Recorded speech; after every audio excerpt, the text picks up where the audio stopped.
Selamat pagi, selamat siang, selamat sore, selamat malam dari kami tim Angels Verbum Channel. Dimanapun Anda berada dan sedang mengikuti atau menonton channel ini, terimalah tanda persaudaraan dari kami. Salam damai sejahtera untuk Anda semua. Salve berkah dalam. Channel ini adalah untuk membahas persoalan-persoalan religius atau hal-hal yang menyangkut ajaran-ajaran iman Kristen, khususnya ajaran iman Katolik. Dalam hal ini kami mewartakan ajaran Kristen Katolik yang di dalamnya terdapat 3 pilar ajaran gereja, yakni tradisi suci, kitab suci, dan magisterium. Ajaran ini telah ada sejak zaman para rasul-rasul, kemudian dilanjutkan oleh bapak-bapak apostolik, dan kemudian diteruskan oleh bapak-bapak gereja hingga saat ini. Ya, jadi pada episode yang kedua dari The Chosen ini kita highlight atau kita memfokuskan pada satu scene yang menurut saya ini adalah epic juga dan membantu kita untuk bisa melangkah ke scene-scene berikutnya. Jadi di scene ini adalah pertemuan antara Nikodemus dan Maria Magdalena, di mana Nikodemus yang memanggil Maria Magdalena dengan nama sebelumnya panggilannya Lilith. Nah, Lilith ini kenapa disematkan kepada nama Maria Magdalena? Karena Lilith dalam kepercayaan gereja Katolik adalah sebutan untuk iblis yang berupa wanita, sehingga pada saat dia dirasuki oleh roh jahat, mereka memanggil nama Maria Magdalena sebagai sebutan Lilith. Nah, perlu diketahui dalam scene yang sebelumnya, kita lihat dari episode pertama, Nikodemus pernah ditugaskan oleh bangsa Romawi untuk menyelesaikan masalah tentang Maria Magdalena yang kerasukan roh jahat, di mana sudah meresahkan banyak warga, ya.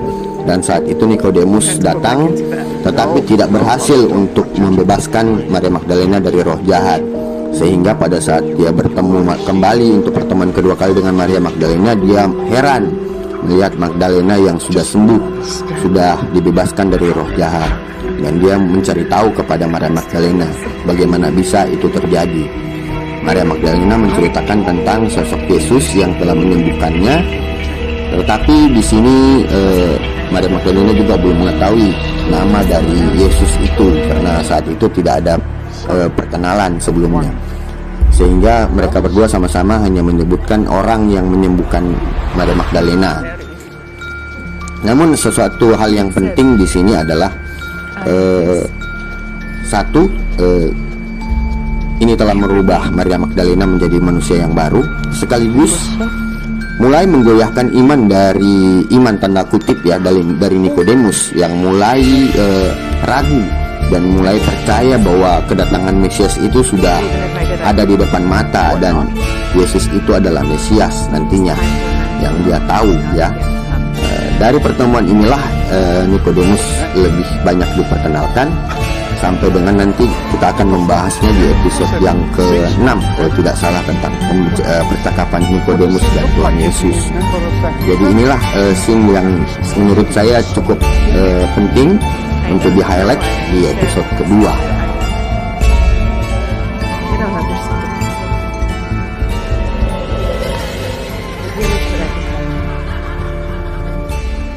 One way. Now I am completely different. And the thing that happened in between was him. So yes, I will know him for the rest of my life. I have to be home to prepare for Shabbat, as I'm sure you do. So, man, that you're even hosting Shabbat dinner. It will be nothing like yours, I'm sure of that. But I'm going to try. Shabbat Shalom, Nicodemus. Nah, pada episode yang ketiga, di sini scene-nya Yesus lebih banyak ditampilkan lagi sedang berbincang-bincang dengan beberapa anak kecil. Dan salah satu scene yang paling epic menurut kami adalah scene ini. Episode yang keempat, ini adalah satu scene yang kami highlight yang cukup penting untuk kita bahas pada sesi kali ini. Ya, itulah penggalan dari episode keempat ya, yang akan kita bahas pada malam hari ini. Jadi bagaimanakah peran Petrus di awal mula pertama kali dipanggil oleh Yesus? Apakah benar-benar dari awal dia sudah dipersiapkan oleh Yesus untuk menjadi pemimpin dari gerejanya yang akan didirikan oleh Yesus? Nah, inilah yang akan kita bahas secara detail. Lalu kita akan tampilkan satu literasi tentang hal itu yang dari tim Angels in Verbum ambil dari Catholic Answer. Mari kita bahas bersama-sama lewat literasi berikut. Nelayan yang menjadi gembala. Duc in altum. Dalam mujizat pertama, Yesus mengatakan kepada Petrus untuk berangkat ke tempat yang dalam dan menebarkan jalamu untuk menangkap ikan. Lukas 5 ayat 4 sampai dengan 5. Dan dia melakukannya, dan ada tangkapan ikan yang ajaib. Yesus kemudian berkata kepadanya, "Jangan takut, mulai sekarang kamu akan menjala manusia." Lukas 5 ayat 10. Pesannya tampaknya cukup jelas. Yesus menggunakan menjala ikan yang sangat dikenal Petrus sebagai semacam metafora untuk penginjilan yang setia. Lagi pula seperti yang diamati oleh pengkhotbah baptis abad ke-19, Charles Spurgeon. Seorang nelayan adalah orang yang sangat bergantung dan perlu dipercaya. Dan setiap ekspedisi penangkapan ikan adalah semacam tindakan iman, menjelajah ke perairan yang tidak diketahui. The Soul Winner, halaman 232. Namun, ada dimensi lain dalam kisah Injilnya. Santo Lukas memberikan catatan khusus tentang jala, menyebutkannya 4 kali. Jika menjala ikan melambangkan penginjilan dan ikan melambangkan mereka yang kepadanya Injil akan diberitakan, apa yang dilambangkan oleh jala? Jawabannya adalah gereja. Lagi pula disinilah ikan berkumpul bersama. Dan bagaimana dengan peran Peter atau Petrus? Lagi pula Yesus berbicara kepada Petrus secara khusus tentang bagaimana dia akan menjadi orang yang menjala ikan dan membuang jala untuk menangkap ikan. Dengan sendirinya itu mungkin tidak tampak seperti detail penting. Tetapi ini di depan banyak orang. Di dalam Lukas 5 ayat 1. Dan Petrus bekerja bersama Andreas, Yakobus dan Yohanes. Dalam Lukas 5 ayat 10, Markus 1 ayat 16. Berdiri di depan orang banyak ditemani oleh sedikitnya 4 pria yang akan menjadi 12 muridnya. Yesus memilih Petrus dengan pesan tentang bagaimana dia akan bertanggung jawab untuk menginjili dan mengumpulkan kawanan. Jadi khusus hanya untuk Petrus, Yesus berkata. Tangkapan ajaib yang kedua. Tangkapan ajaib terkenal lainnya terjadi di Laut Tiberias, di akhir Injil Santo Yohanes. Kali ini Simon Petrus berkata, "Aku pergi memancing." Dan 6 murid lainnya mengikuti berkata, "Kami akan pergi bersamamu." Yohanes 21 ayat 2-3. Sudah, Yohanes mengilustrasikan gereja untuk kita. Petrus sebagai nelayan dengan yang lain memancing bersamanya. Jadi jelas itu adalah salah satu ilustrasi di mana Petrus berkata mau pergi memancing dan murid-murid lain ingin mengikutinya. Tetapi mereka tidak dapat menangkap ikan apapun, sehingga mereka bekerja keras sepanjang malam tanpa hasil. Saat fajar menyingsing, Yesus yang telah bangkit menampakkan diri kepada mereka, memberitahu mereka untuk menebarkan jala di sisi kanan perahu, dan mereka patuh, menghasilkan tangkapan yang begitu besar sehingga mereka tidak dapat menariknya sebanyak mungkin ikan-ikan tersebut. Yohanes 21 ayat 6. Jadi kesan pertama kali bertemu dengan para rasul, yaitu Petrus, Andreas, Yohanes, dan Yakobus terulang kembali Bapak Ibu ya, pada saat Yesus menampakkan diri setelah kebangkitannya. Santo Agustinus melihat dalam hal ini rujukan pada misi eskatologis gereja. Tuhan menunjukkan dengan tindakan lahiriah karakter yang akan dimiliki gereja di akhir dunia. Traktat 122 tentang Yohanes 20 ayat 30-21 dan 11. Dengan kata lain, Yohanes menunjukkan kepada para murid tidak hanya sebagai penjala manusia, tetapi sebagai yang membawa kita pulang dengan selamat ke sisi lain, menarik jaring gereja ke pantai surga yang kekal dan kepada Kristus yang dimuliakan. Itu sebabnya Yohanes menyebutkan bahwa ada 7 murid, karena 7 adalah angka penyelesaian Alkitabiah dan perhentian surgawi. Kita bisa lihat dalam Ibrani 4 ayat 4. Mungkin interpretasi itu tampaknya dibuat-buat.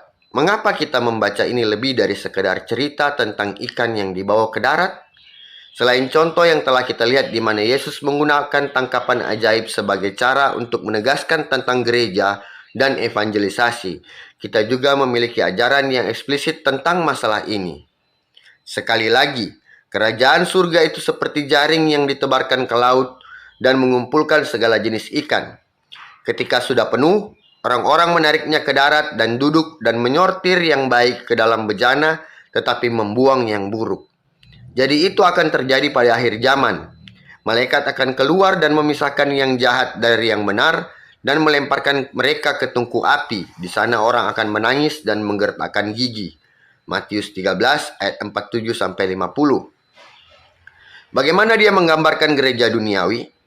Sebagai jaring berisi ikan baik dan buruk, dan apa yang diwakili oleh jaring yang ditarik ke darat? Akhir zaman. Akhir dunia di mana orang benar akan dipisahkan dari orang fasik. Yesus menggunakan serangkaian gambar yang konsisten dalam perkataan dan perbuatannya. Pembacaan Yohanes 21 oleh Agustinus mengakui fakta ini. Namun perhatikan bahwa para pemimpin gereja tidak dapat melakukannya sendiri. Sendiri mereka tidak menangkap apa-apa. Dan bahkan ketika mereka berhasil menangkap tangkapan ajaib itu, mereka tidak dapat membawanya ke darat. Syukurlah ini bukan akhir dari cerita. Yesus memerintahkan mereka untuk membawa mereka beberapa ikan yang baru saja kamu tangkap. Jadi Simon Petrus naik ke kapal dan menarik jala ke darat penuh dengan ikan besar. 153, dan meskipun ada begitu banyak, jalannya tidak koyak.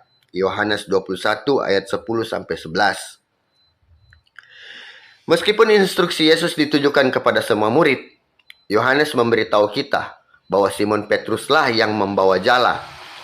Ingat, ini adalah jala yang sama yang tidak dapat dibawa oleh mereka semua beberapa saat sebelumnya. Sekarang atas perintah Yesus, Petrus tidak hanya membawa pulang hasil tangkapannya kepada Kristus, dia melakukannya tanpa merobek jalanya. Dan ketika Yohanes berkata bahwa jala tidak robek, dia menggunakan kata skisma, akar kata dari kata skisma. Petrus memiliki peran khusus dalam membawa gereja pulang kepada Kristus, tepatnya dengan menjaga kita tetap bersatu, karena jika tidak kita akan jatuh ke dalam perpecahan dan tidak dapat pulang dengan selamat. Sekali lagi, ya Bapak Ibu, bahwa Yohanes menggunakan kata robek, atau dalam bahasa yang digunakannya adalah skisma. Sehingga perpecahan itu tidak diinginkan oleh Yesus dan ditunjukkan dan dibuktikan dalam jala Petrus yang tidak robek. Peran khusus Petrus ini ditegaskan kembali di sepanjang pasal terakhir Injil Yohanes dengan cara kecil dan besar. Sarapan para murid dengan Yesus dimasak di atas api arang.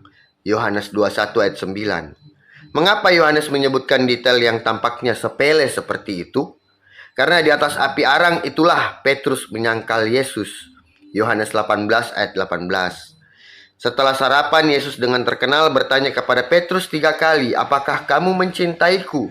Yohanes 21 ayat 15 sampai dengan 17. Namun sebenarnya dia melangkah lebih jauh bertanya, "Simon, anak Yohanes, apakah kamu mencintaiku lebih dari ini?" Yohanes 21 ayat 15. Di sini ada kehalusan yang lebih sedikit. Pewartaan iman Petrus yang 3 kali lipat adalah semacam penyembuhan untuk penyangkalan 3 kali lipat sebelumnya. Dan setelah setiap kali Yesus berkata kepada Petrus, "Gembalakanlah domba-dombaku, jagalah domba-dombaku, dan gembalakanlah domba-dombaku," gembala yang baik memanggil nelayan sebagai gembalanya. Sekali lagi di antara murid-murid lainnya, Yesus memilih Petrus sebagai pemimpin gerejanya. Petrus terpilih sekali lagi Yesus memilih Petrus. Mengapa tidak jaring ikan dengan koin yang cukup untuk semua orang atau setidaknya untuk murid lainnya? Reformis John Calvin bingung dengan ini. Dia menyarankan bahwa itu mungkin hanya kebetulan karena Kristus hidup bersamanya. Karena jika semua telah menempati tempat tinggal yang sama, permintaan akan dibuat sama untuk semua. Bible Commentaries on the Harmony on the Gospel, volume 2 halaman 300. Tetapi Yesus tidak melakukan mujizat secara acak untuk siapapun yang kebetulan berada di sekitar. 3 kali dia melakukan mujizat yang melibatkan penangkapan ikan, dan dalam setiap kasus dia melakukan mujizat melalui Petrus. Selain itu, teks tersebut menunjukkan bahwa murid-murid lain ada di sekitar. Karena beberapa saat sebelumnya mereka datang kepada Yesus secara pribadi, mereka berkumpul di Galilea, dan kemudian mereka datang di Kapernaum, tempat mujizat ini. Matius 17 ayat 19, ayat 22, dan ayat 24. Yesus mencoba untuk mengajari kita sesuatu tentang peran khusus Petrus. Ini lebih jelas dalam bahasa Yunani ketika Yesus berbicara tentang tidak ingin memberikan serangan. Kata yang dimaksud adalah skandalisomen. Itu adalah bentuk kata kerja skandalon, artinya batu sandungan. Dari mana kita mendapatkan kata bahasa Inggris skandalon. Dan itu adalah istilah yang digunakan Yesus untuk Petrus secara negatif. Dalam Matius 16 ayat 23 yang digunakan Petrus untuk Yesus secara positif. Dan dalam 1 Petrus 2 ayat 8 tidak ada individu lain dalam perjanjian baru yang pernah menerapkan istilah itu kepadanya, baik secara positif maupun negatif. Jadi kata dasar itu sendiri sudah syarat makna. Tapi ini kata kerja dalam bentuk orang pertama jamak. Mengapa itu penting? Cobalah untuk menemukan waktu lain di mana Yesus menyebutkan orang lain dan dirinya sendiri sebagai kita. Anda mungkin berpikir, bagaimana dengan Bapa kami? Bukankah Yesus menggunakan jamak orang pertama di sana? Tidak, dia berpikir bahwa ini adalah untuk ketika kamu berdoa, Matius 6 ayat 5. Hubungannya dengan Bapa begitu unik, bahkan ia menyebutnya sebagai Bapakku dan Bapamu, dan Allahku dan Allahmu. Yohanes 20 ayat 17. Bagian dari wahyu Yesus adalah bahwa dia adalah anak Allah, dengan cara yang berbeda dari kita adalah anak-anak Allah. Jadi dia menekankan perbedaan kita dari dia. Ketika dia menggunakan bahasa kita, misalnya Yohanes 14 ayat 23, dia biasanya melakukannya untuk mengacu pada pribadi Trinitas.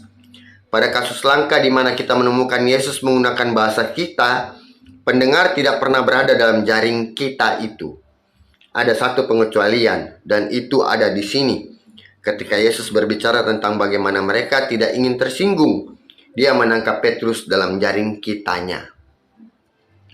Namun Bapak Ibu, itu tidak berarti bahwa Petrus menjadi pribadi keempat dari Tritunggal Maha Kudus. Itu berarti sebaliknya bahwa Yesus memberinya misi khusus untuk melayani sebagai wakilnya dan untuk berbicara dan bertindak atas namanya. Dan seperti apa ini? Dalam hal ini, sepertinya Yesus mengutus Petrus dalam misi ajaib untuk mendapatkan uang yang cukup untuk membayar pajak hanya untuk mereka berdua, dan kemudian Petrus membayar pajak atas nama Yesus. Ketiga tangkapan ajaib ini adalah satu kesatuan, dan mereka sejalan dengan ajaran Yesus tentang kerajaan Allah di bumi sebagai jaring ikan. Gambar yang dihasilkan jelas, Yesus ingin gerejanya berkumpul seperti jala yang dipenuhi ikan. Dia tidak ingin menginginkan seribu jaring kecil bersaing satu sama lain, dan tidak ingin perpecahan merobek jaring tersebut. Jadi apa yang dia lakukan? Dia mempercayakan Petrus dengan misi khusus evangelisasi, tetapi juga panggilan khusus untuk melayani sebagai wakilnya, untuk memastikan kesatuan gereja, dan tugas Petrin ini ditakdirkan untuk berlanjut sampai hari ini, di mana Petrus membawa jaring gereja dengan aman ke pantai surga. Mujizat dan penginjilan. Tangkapan ajaib mengingatkan kita akan perlunya percaya pada Tuhan, sebuah pelajaran yang diajarkan oleh memancing itu sendiri. C.S. Lewis menggambarkan mujizat sebagai menceritakan kembali dalam huruf kecil dari cerita yang sama yang ditulis di seluruh dunia dalam huruf yang terlalu besar untuk dilihat sebagian dari kita. Dalam buku Miracles, dalam The Grand Miracle 5. Peristiwa supernatural dalam Alkitab cenderung dibangun di atas dan di dalam beberapa hal menyerupai peristiwa alam. Dan seperti yang diamati oleh pengkhotbah baptis abad ke-19, Charles Spurgeon, seorang penjala ikan adalah orang yang sangat tergantung dan perlu dipercaya karena dia tidak dapat melihat ikan. Setiap tindakan memancing adalah tindakan iman. The Soul Winner 232, penekanan pada aslinya. Teolog Reform Tim Challies juga menyarankan 5 cara menjala ikan mirip dengan evangelisasi. Keduanya membutuhkan keterus-terangan, keahlian, ketekunan, ketergantungan pada pemeliharaan, dan kepercayaan diri. How evangelism is kind of like fishing, online di challies.com. Yang terakhir Bapak Ibu, pada saat yang sama kita tidak boleh melewatkan yang sudah jelas. Ketiga keajaiban khusus ini juga dipersonalisasi hanya untuk Simon, yang adalah seorang nelayan karena perdagangan. Mereka juga terkait erat dengan deskripsi Yesus tentang kerajaan Allah di bumi. Matius 13 ayat 47. Dengan kata lain, ini adalah jenis mujizat yang tidak perlu kita herankan jika Yesus bermaksud untuk mempercayakan gereja kepada sang penjala ikan, yaitu Petrus. Terima kasih.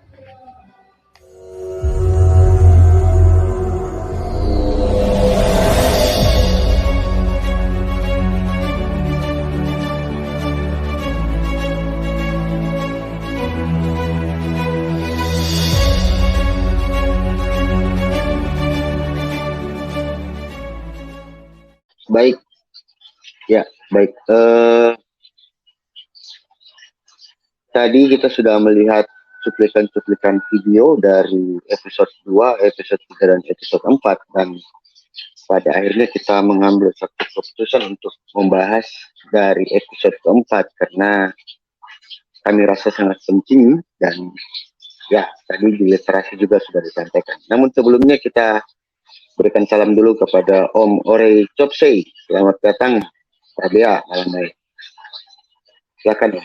Malam baik. Selamat malam. Damai Kristus beserta kita. Selamat merayakan Paskah. Semoga kebangkitannya menguatkan kita semua. Amin. Amin. Amin. Selamat Paskah juga buat Om Ore Chopsei. Ya. Om Ore Chopsei, tadi kita sudah melihat tayangan dari potongan video dari serial The Chosen yang episode 4, di mana Petrus yang menjadi tokoh spotlight di situ, bagaimana Yesus memanggil Petrus lalu diadakan mujizat dengan berlimpah ruahnya ikan. Nah, seperti yang di literasi ya, kita baca juga tadi, yang kita dengarkan tadi, bahwa ternyata memang Petrus sudah disiapkan dari awal oleh Yesus.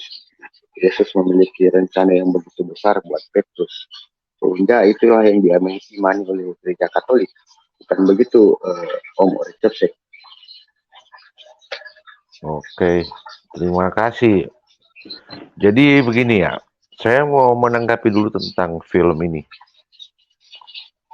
Jadi tentang sutradaranya yang meracik film ini. Menurut saya, itu bukan juga orang yang asal membuat film. Jadi mungkin mereka yang mendengar ini, kita juga harus jeli.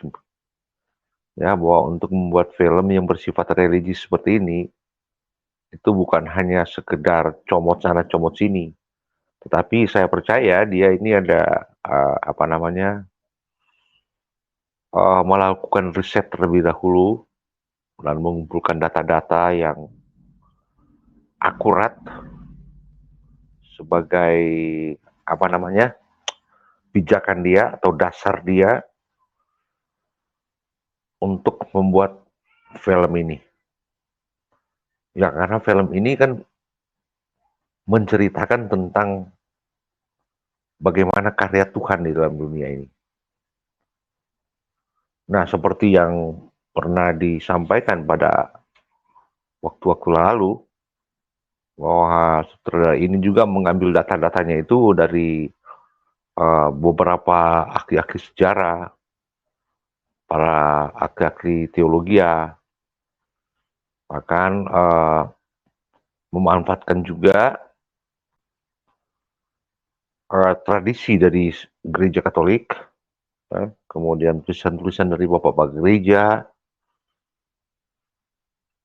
sehingga bisa menghasilkan sebuah pandangan yang bisa boleh dijadikan sebagai sebuah pedoman dalam pembuatan film ini. Itu yang saya mau tanggapi lebih dulu. Jadi, yang saya maksudkan di sini bahwa film ini film yang menceritakan tentang Yesus dan para tokoh-tokoh yang ada di dalamnya atau yang mengikuti dia, tokoh-tokoh mengikuti dia itu baik dari para rasulnya maupun dari awam-awamnya. Maksud saya para wanita yang mengikuti Yesus itu dan orang lainnya. Itu memang diambil dari sebuah data yang barangkali oleh sutradara dan timnya ini telah mengkonfirmasi terlebih dahulu dengan pihak-pihak yang terkait dengan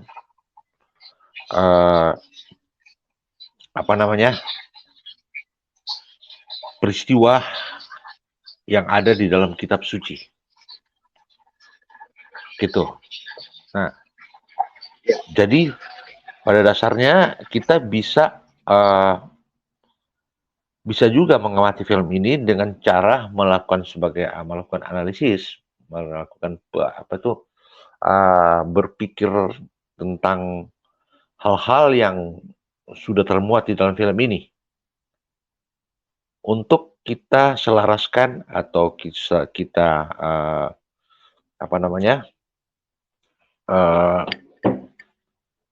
sesuaikan dengan iman yang kita ketahui atau yang kita rasakan sekarang dan yang telah kita belajar baik itu melalui gereja ataupun daripada para pemimpin gereja. Ya, katakanlah itu sebagaimana apa yang kita lihat dalam film ini, apakah sesuai dengan yang sudah diajarkan oleh gereja kepada kita. Dan saya melihat di dalamnya memang ada beberapa hal yang sangat sesuai. Nah, misalnya kutipan-kutipan Alkitab yang mana dalam film ini menceritakan bagaimana peristiwa itu terjadi. Namun juga ada yang tidak tertulis secara rinci di dalam keempat Injil, dalam Perjanjian Baru itu. Namun di dalam film ini, Chosen ini, itu dia bisa coba berimajinasi untuk mengurutkan bagaimana peristiwa itu terjadi. Dan kalimat-kalimat atau pernyataan-pernyataan itu kan bukan sembarang pernyataan yang harus begini dia punya kisah hanya sekedar begitu aja, hanya dengan tujuan untuk menjual film ini atau apa, bukan. Tapi memang benar-benar begitu detail. Contohnya dalam kisah Petrus yang pertama kali untuk mengikuti Yesus itu. Kalau di dalam Injil itu disebutkan bagaimana Yesus memanggil Petrus untuk dijadikan sebagai penjala manusia. Nah, ini lebih rinci di situ. Jadi ada faktor psikologis yang membuat sampai Petrus mengikuti Yesus. Nah, itu untuk tanggapan saya dulu tentang film ini. Dilanjut dulu. Ya, baik Om Orecopse. Ya, betul sekali. Dalam film ini justru ada fakta yang menarik ya, bahwa kalau kita melihat scene-scene yang ditampilkan tentang mengenai Petrus di episode keempat tadi, itu justru menguatkan dari sisi Katolik sendiri bahwa memang Petrus adalah rasul yang utama yang dipilih oleh Tuhan Yesus dan diberikan tanggung jawab lebih daripada para rasul yang lain. Karena kalau dari scene tadi jelas bahwa Yesus berkata kepada Petrus, aku akan menjadikan kamu penjala manusia, itu hanya dikatakan kepada Simon. Ya, Jadi Yesus tadi menepuk pundak Simon lalu mengatakan, Simon anak Barjona, ya, Simon Barjona, atau dalam Injil Simon anak Yunus, aku akan menjadikanmu penjala manusia. Jadi lebih menekankan kepada hanya satu orang Yesus berkata itu, hanya kepada Petrus saja sebagai penjala manusia. Dan itu artinya menguatkan dari sisi Katolik bahwa benarlah Petruslah adalah pemimpin para rasul dan diberikan tanggung jawab lebih oleh Yesus ke depannya. Sehingga suksesi-suksesi daripada Petrus itu adalah bapak-bapak paus kita yang sampai saat ini itu legalitasnya benar-benar keabsahannya ya sah, ya gitu, kita bisa bilang bahwa memang betul Petruslah pemimpin para rasul dan Petruslah yang diberikan tanggung jawab untuk menggembalakan domba-domba dan menjadi pemimpin gereja. Bagaimana? Bukan begitu, Om Orecop?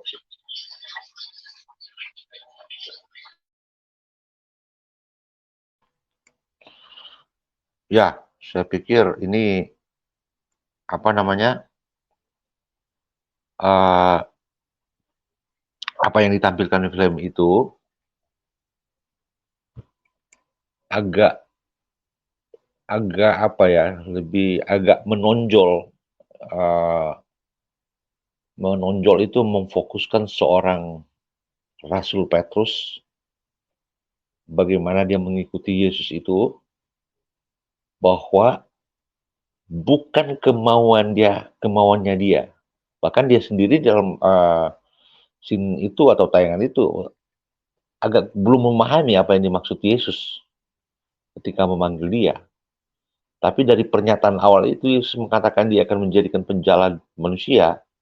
Ini sebuah bukti di dalam Alkitab itu sendiri atau Injil itu sendiri, dan di dalam film ini saya begitu tertarik dengan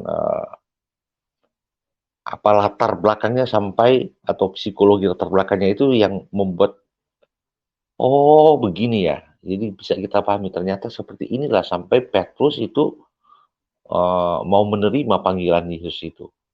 Dan dari panggilan ini sebenarnya telah merujuk kepada sesuatu ya yang lebih besar itu, di mana Petrus ini memang sudah dipersiapkan Yesus sejak awal untuk menjadi penerusnya dalam dunia ini, yaitu apa yang dimaksud dengan penerus ini adalah memimpin kerajaan di dalam dunia ini. Ya, kerajaan apa itu? Yaitu gereja yang didirikan oleh Yesus itu sendiri. Nah, terkait dengan ajaran Katolik maupun iman Katolik ini, kita tahu bahwa sejak dari awal, mulai dari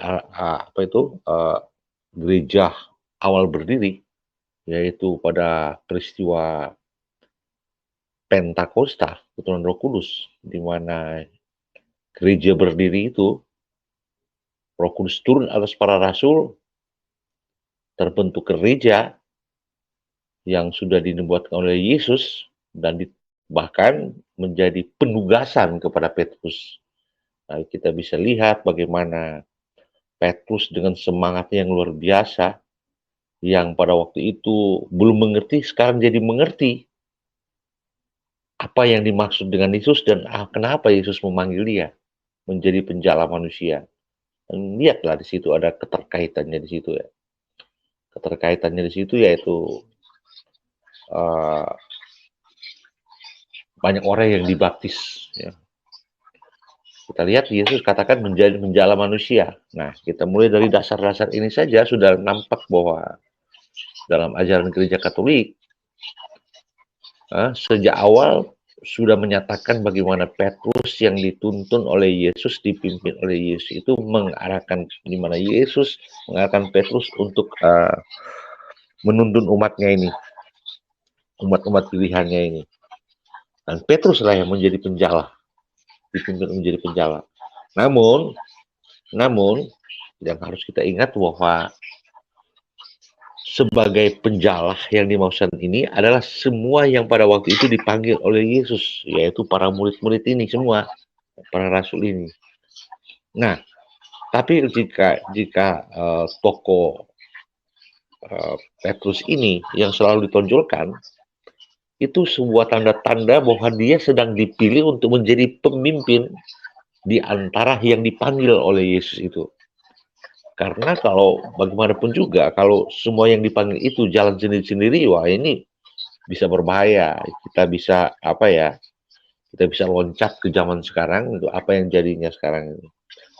Banyak sekali yang bilang ataupun mengatakan saya yang benar, saya yang begini. Nah itu bahkan berani mengatakan dituntun oleh Roh Kudus. Tapi terpisah-pisah. Ya, betul. Jadi mana yang benar sebenarnya. Nah itu kan. Sementara dalam gereja Katolik itu sendiri tetap mempertahankan apa yang sudah diwariskan oleh para rasul.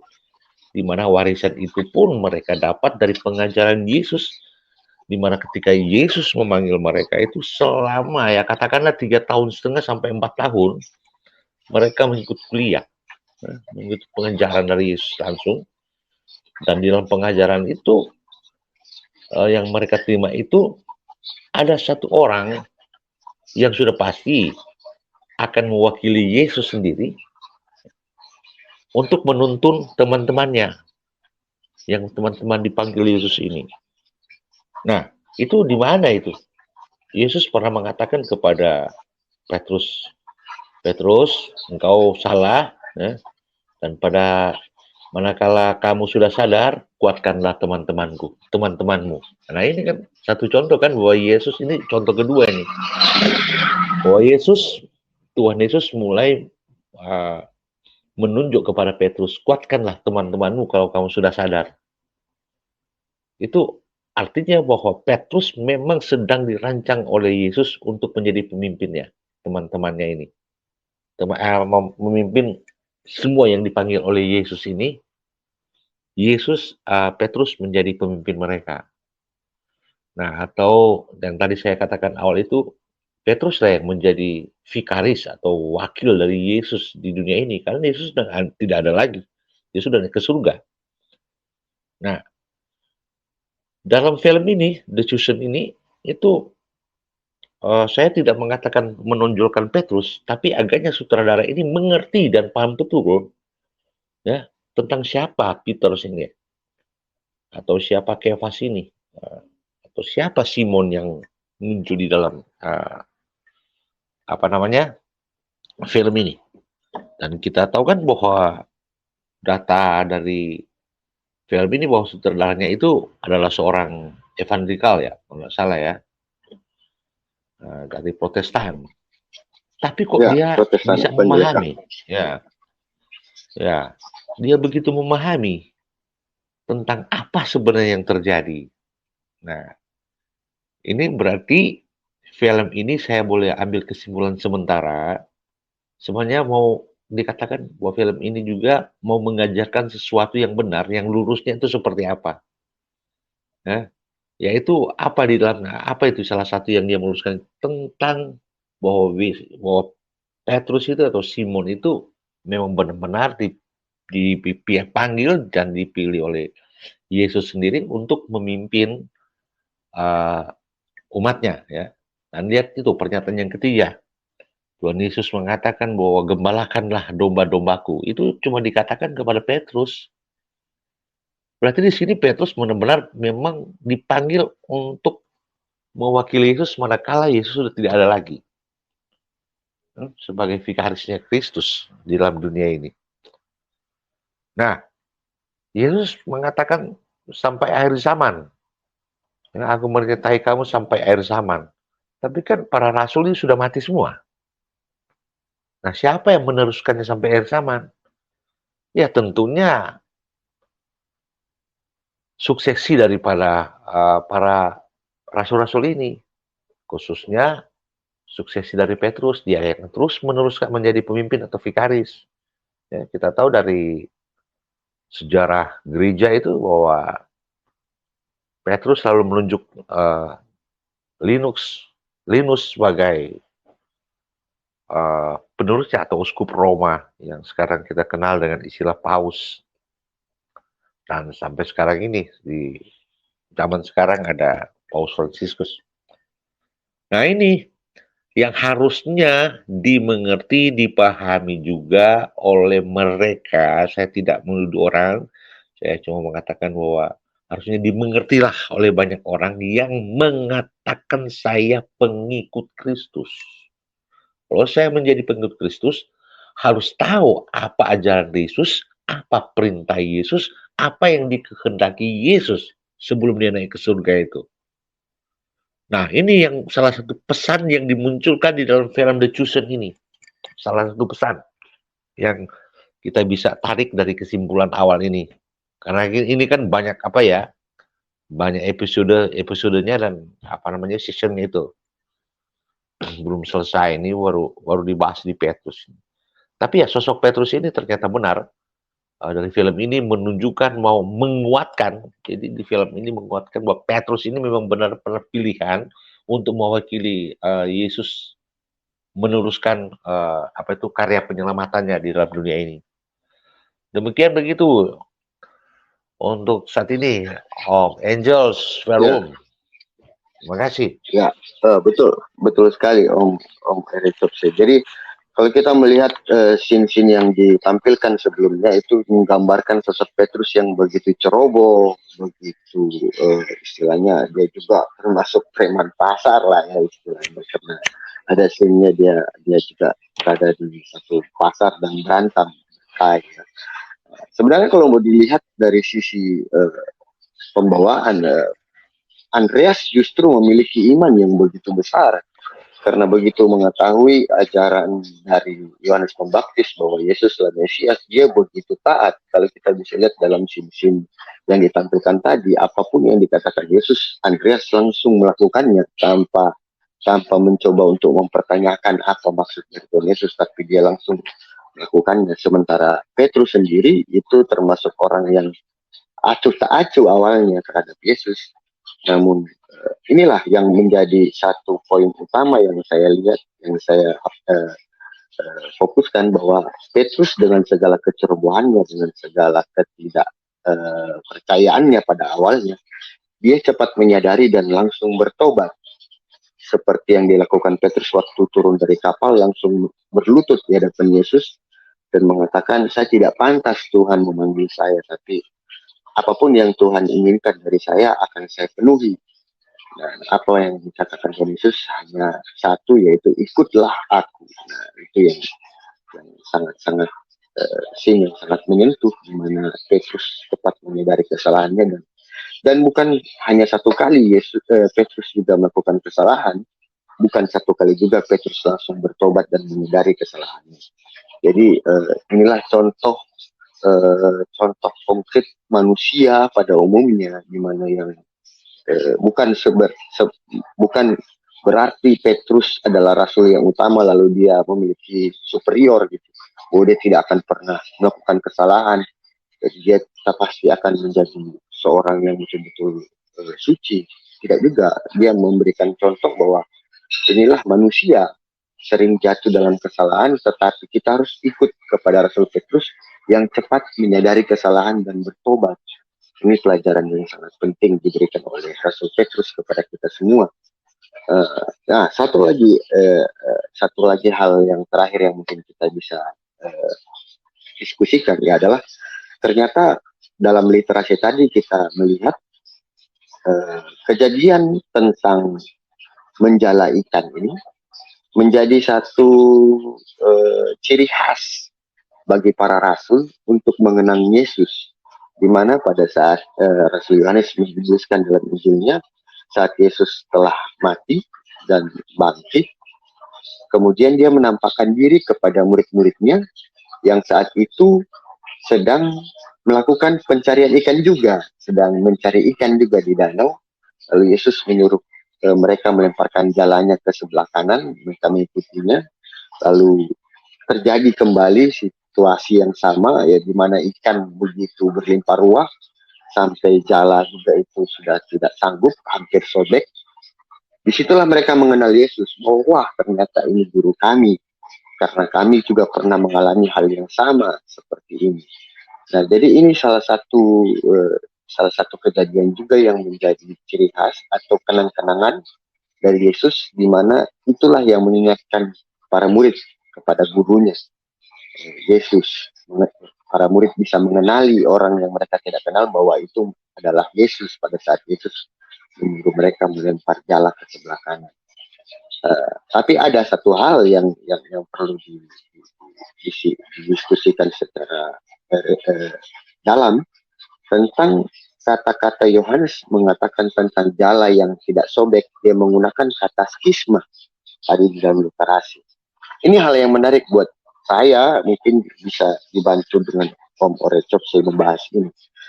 Kata sobek ternyata itu digunakan oleh Yohanes dengan menggunakan asal kata skisma, sehingga ini berkaitan terhadap skisma yang terjadi di dalam gereja Katolik pada abad-abad pertengahan. Mengapa akhirnya kita menyadari mengapa dikatakan skisma? Karena itu ternyata adalah penggambaran dari jala yang sobek. Jadi kalau kita memisahkan diri dari gereja, artinya kita sedang menyobek jala itu. Dengan menyobek jala itu, maka ikan-ikan akan keluar dari tangkapan jala-jala itu. Maka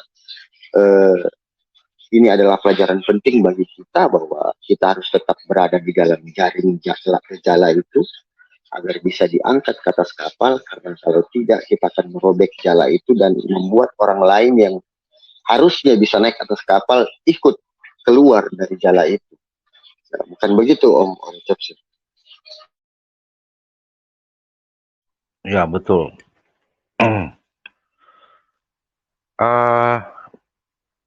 Gini ya, ada di dalam film ini, ya, apa yang dikisahkan di dalam Injil, dia mencoba mengangkat dari yang tadi saya katakan dari masalah psikologinya Petrus ini. Kemudian terkait dengan jala. Nah, jadi gini, ini kita lihat seperti yang disampaikan tadi bahwa Petrus itu boleh dikatakan anak jalanan ya, yang pikirannya tidak menentu ya. Bahkan ada kisah di dalam film ini yang menceritakan bagaimana Petrus itu dengan istrinya ya, sempat ada konflik sedikit karena masalah Petrus ini. Dan kita lihat hutang Petrus itu. Ya. Hutang Petrus ini memberikan pesan bahwa dia sedang mengalami sesuatu beban yang luar biasa. Nah, beban yang dialami ini itu karena apa? Tindakan dan perbuatannya tadi yang tanda kutip tadi dibilang ceroboh. Nah, ini cara Tuhan melihat manusia, cara Tuhan memanggil manusia. Kita lihat Petrus yang tadinya ceroboh sehingga menimbulkan hutang yang banyak, padahal mereka adalah nelayan murni pada saat itu, bersama-sama dengan teman-teman mereka seperti Yakobus dan Yohanes. Tapi justru Yohanes dan Yakobus ini, mereka itu nggak punya hutang, ya. Nggak punya hutang. Tapi Petrus ini menandakan dia itu punya hutang, dan yang penagihnya adalah Pilatus. Nah, ketika saat itu terjadi, ketika Petrus bertemu dengan Yesus ini, dia sama sekali tidak meyakini bahwa Yesus bisa menolong dia. Tidak ada di dalam pikirannya itu. Sekalipun kita tahu orang Yahudi di usia seperti itu, di zaman Yesus itu sudah belajar tentang kitab para nabi, dalam ajaran Yahudi, kitab Taurat itu sudah harus mereka kuasai. Nah, perhatikan di situ ya, kecerobohan daripada Petrus ini ya, menandakan bahwa kalau seorang manusia yang ceroboh itu seringkali berbuat kesalahan. Seringkali berbuat kesalahan. Dan kita lihat berapa kali Petrus itu ditegur oleh Yesus. Pada waktu Yesus katakan kepada Petrus, "Nyala engkau hai iblis," ya kan? Nah, itu salah satu contoh. Itu karena kecerobohan Petrus. Kemudian waktu dia menyangkal Yesus, itu kecerobohan juga, dan lain sebagainya contoh itu. Itu memberi tanda bahwa dia itu memang orang yang ceroboh. Tetapi orang yang ceroboh seperti Petrus ini, namun dia mempunyai sebuah keberanian, di mana keberaniannya itu dari kecerobohannya dia, tanpa memperhitungkan apa yang harus dia perbuat dulu. Nah, itu kita lihat itu waktu di apa namanya, badai menghantam perahu itu, terus Yesus berjalan di atas air. Kemudian Yesus memanggil Petrus untuk datang. Nah, di situ kita lihat imannya goyah dan tenggelam, ya kan? Dia sudah tenggelam itu. Itu sebuah kecerobohan yang jadi dia ya jalan saja, tapi tiba-tiba dia ragu di tengah jalan. Ini kecerobohan. Nah, Yesus memanggil orang-orang seperti ini. Perhatikan pada waktu Yesus memanggil Petrus untuk menjadi penjala manusia. Dia itu antara ragu dan iya. Ya, pada waktu mana lemparkan jalamu yang ke tempat yang lebih dalam gitu. Dia bilang, "Udah, kami ini sudah semalaman cari ikan tidak dapat. Enak saja kamu mau bilang ini, cuma lempar saja begitu jalan di tempat yang dalam itu." Jadi dia ada sebuah keraguan, kecerobohan yang muncul dari sebuah keraguan itu. Nggak mungkin lah. Kita lihat apa yang kenapa itu diceritakan di situ, baik itu di Alkitab maupun di film ini. Bahwa Petrus yang ini simbol dari manusia-manusia sekarang. Yang seringkali ragu, seringkali iya, seringkali tidak. Ini simbolnya tentang Petrus. Tapi Yesus memanggil menjadi pemimpin. Nah, dan di mana kita lihat pada saat itu yang menguatkan Petrus itu sebenarnya awalnya adalah, atau yang bukan yang menguatkan, yang meyakinkan Petrus itu adalah sosok saudaranya, yaitu Andreas. Andreas begitu yakin dan percaya. Itu dalam film kita lihat ditonjolkan di situ yang Andreas bilang, "Benar kan yang aku bilang bahwa dia itu memang Mesias." Nah, dia mau meyakinkan Petrus. Jadi dari sini kita lihat kecerobohan Petrus ini, di dalamnya menyimpang sebuah keberanian, namun agak ragu. Dia ragu tapi dia berani. Itu contoh seperti berjalan di atas air. Tuh. Kemudian waktu di perjamuan akhir itu, "Tuhan, aku mau mati bersama engkau." Itu begitu cerobohnya dia ngomong begitu. Tapi Yesus ingatkan, Petrus, sebelum ayam berkokok, engkau akan menyangkal aku 3 kali. Dan itu terjadi, itu kan. Akhirnya dia menyesal dan seterusnya. Dan ada satu cerita di dalam tradisi gereja juga, di mana ketika Petrus mendapatkan penganiayaan di Roma ketika dia mewartakan Injil di Roma itu, dia itu pada waktu itu dengan tekanan, karena sebuah tekanan beban dan sebagainya, akhirnya dia mau keluar dari Roma, mau lari dari Roma, tapi ketemu Yesus. Lalu Yesus bilang bahwa aku mau masuk kembali ke Roma untuk disalibkan kedua kalinya. Nah, di sini dari keraguannya juga sini hilang, dia balik. "Oh, enggak apa-apa Tuhan, kalau begitu aku buktikan untuk mati." Dan akhirnya Petrus mati di Roma itu. Nah, apa yang dimaksud dari film ini juga, dan dalam Alkitab memunculkan itu tentang ini, bahwa keraguan manusia ini perlu untuk diasah, perlu untuk dikuatkan, perlu ada orang yang meyakinkan. Apa yang mau diyakinkan di situ? Nah, kita lihat terkait dengan jala tadi. Tuhan mengatakan, "Tebarkan jalamu," kan? Tapi pada intinya adalah kamu harus menjadi penjala manusia. Kemudian pada waktu Yesus sudah bangkit, ya, itu kita lihat di situ, cerita di situ tentang bagaimana sosok Simon Petrus yang pada saat itu siapa namanya ya, yang mengatakan, "Oh, itu Tuhan," gitu kan. Itu terus Petrus sendiri yang mengatakan, oh itu Tuhan ya. Terus lalu dia melemparkan jala itu yang terus mereka makan bersama-sama. Perhatikan di situ kisah itu mengidentifikasikan tentang kita sekalian yang telah dipanggil oleh Tuhan ini, yang sudah dipanggil oleh Tuhan ini, sebenarnya haruslah berbuat banyak. Apa itu berbuat banyak gitu? Itu ada di dalam film itu yang berbuat banyak itu. Ini tentang ikan yang banyak ini yang didapatkan ini bukan hanya segera menjala ikan, tapi melakukan hal yang lebih banyak menguntungkan Tuhan. Tapi kita lihat di zaman sekarang banyak orang lebih menguntungkan pribadinya atau kelompoknya. Ini kan yang terjadi sekarang. Coba perhatikan tuh. Misalkan dia berkhotbah sesuatu dengan ini, tapi tujuannya adalah untuk kepentingannya dia sendiri, untuk kepentingan dia sendiri. Ini fatal ini Yesus sudah mengingatkan ini semenjak daripada Petrus ini. Nah itu ya keterkaitan dengan kecerobohan Petrus. Ya, jadi Tuhan panggil untuk mengarahkan, menuntun kepada sebuah kebenaran. Ya. Jadi yang kebenaran itu apa gitu. Nah itu yang jadi di terakhir kali lemparkan jalamu di sisi kanan. Di sisi kanan itu lempar, lalu dapat ikan, lalu terus mereka makan. Nanti itu kan seperti yang dibilang tadi itu simbol bahwa jala itu untuk ini menangkap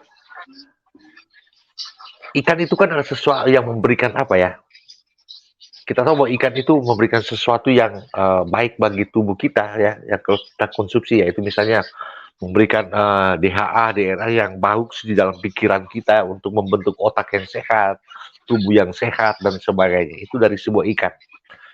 Nah, kalau begitu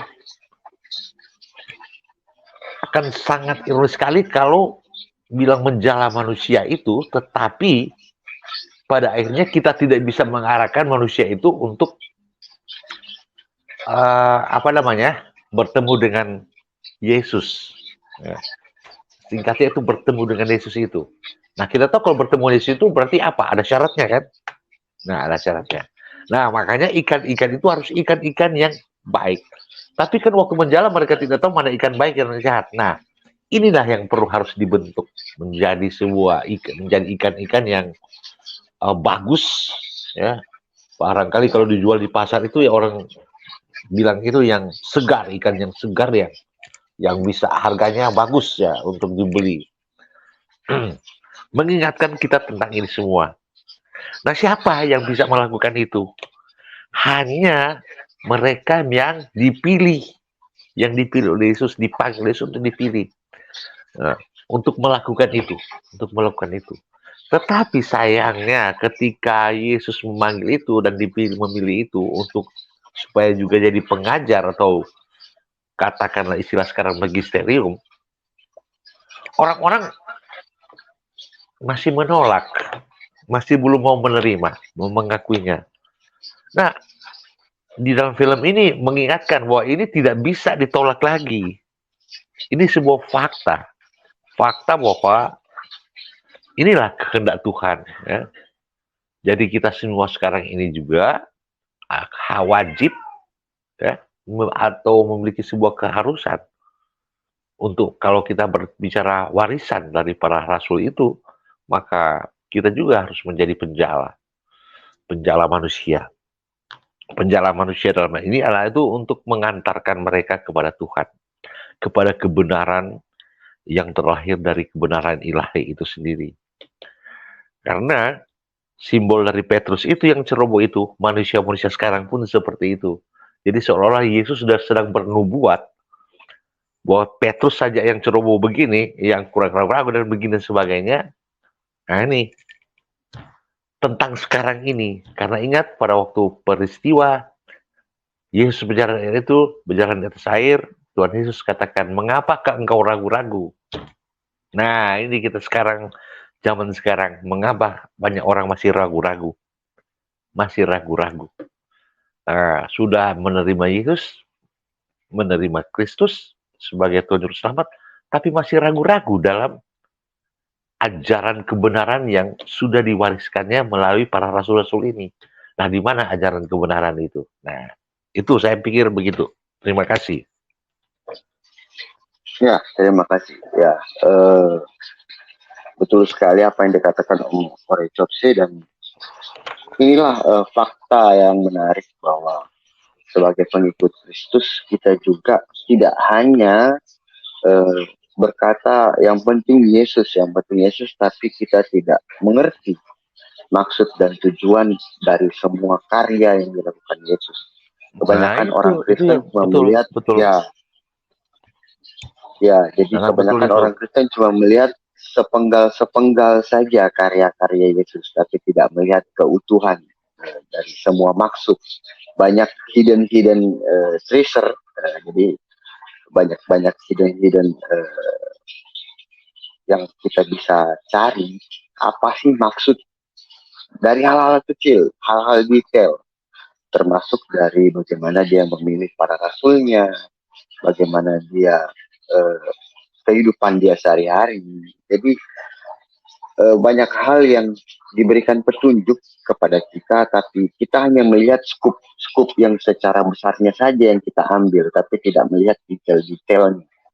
Seperti dia memilih Petrus, dia memilih para rasul, lalu kata-kata yang diberikan itu apakah hanya kepada Petrus atau kepada semua rasul. Nah, itu yang mungkin paling banyak tidak dilihat zaman sekarang, bahwa ada kata-kata yang penting dikatakan oleh Yesus hanya kepada orang-orang tertentu saja, termasuk kepada Petrus, sehingga Gereja Katolik melihat hal-hal sampai detail seperti itu, sehingga bisa mengatakan bahwa kata-kata yang seperti gembalakanlah domba-dombaku, aku akan menjadikan kamu penjala manusia, itu benar-benar hanya dikatakan kepada Petrus, termasuk mendirikan gereja di atas batu karang, itu hanya dikatakan kepada Petrus saja, bukan untuk semua rasul. Sehingga apa maksud dan tujuan Yesus mengatakan itu hanya kepada Petrus, inilah yang ditangkap oleh Gereja Katolik. Sehingga sampai saat ini kita mengatakan para paus yang sudah ada dalam Gereja Katolik dari zaman abad awal itu adalah benar-benar suksesi dari para Petrus dan menjadikannya vikaris di dunia ini, vikaris Yesus. Ya, jadi seperti itu. Nah, mungkin kita closing statement dari saya. Kita akan terus membahas mengenai lecusan ini. Masih banyak episode berikutnya yang akan kita bahas, termasuk episode yang tadi sudah disinggung oleh Om Orecopse tentang Yesus berjalan di atas air dan bagaimana keraguan Petrus yang akan muncul kembali terhadap Yesus, di mana dia mengalami banyak permasalahan dalam rumah tangga sehingga menjadi keraguan. Nah, itu kita akan bahas. Nah, untuk next episode kita akan bahas tentang keutamaan Maria dalam perjalanan karir atau karya dari Yesus sendiri. Dari karya penyelamatan ini, apa sih peran Maria di situ? Nah, jadi next episode itu tentang perkawinan di Kana. Kita bisa melihat bagaimana peran Bunda Maria di situ. Ada lagi yang mau ditambahkan Om Orecopse sebelum kita closing?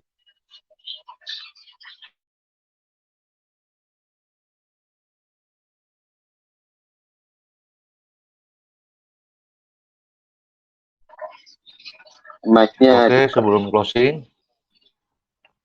closing ya.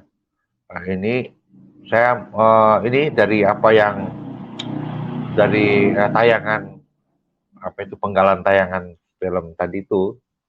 Jadi kita bisa melihat di sini bahwa seorang Petrus itu, seorang Simon, seorang Kefas ini adalah sesuatu yang benar-benar yang sedang dipersiapkan oleh Tuhan Yesus sendiri bagi kepentingan karya keselamatannya, karya keselamatan umat manusia. Dan ini Yesus memanggil dan Yesus memilih dia. Itu Yesus memanggil dan Yesus memilih dia. Itu salah satu pesan yang mau disampaikan di dalam film ini, di film The Chosen ini.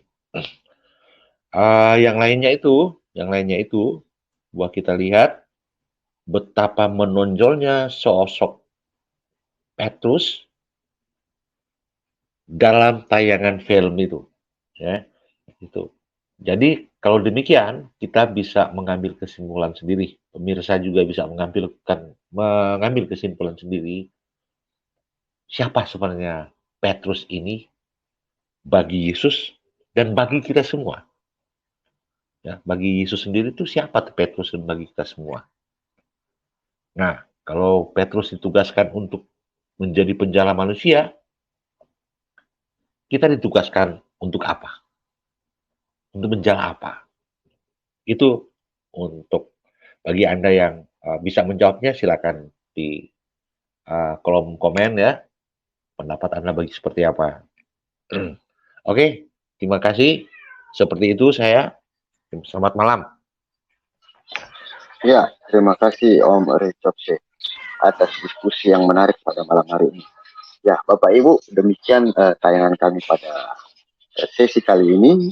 Terus dukung kami dengan cara subscribe, like, dan komen untuk membantu kami terus bisa mengembangkan channel ini dan mewartakan lebih banyak lagi tentang keimanan gereja Katolik, fakta-fakta sejarah di dalamnya, serta ajaran-ajaran moral yang diberikan oleh gereja Katolik. Salve, semoga kita semua dalam perlindungan Tuhan. Salve, berkah dalam.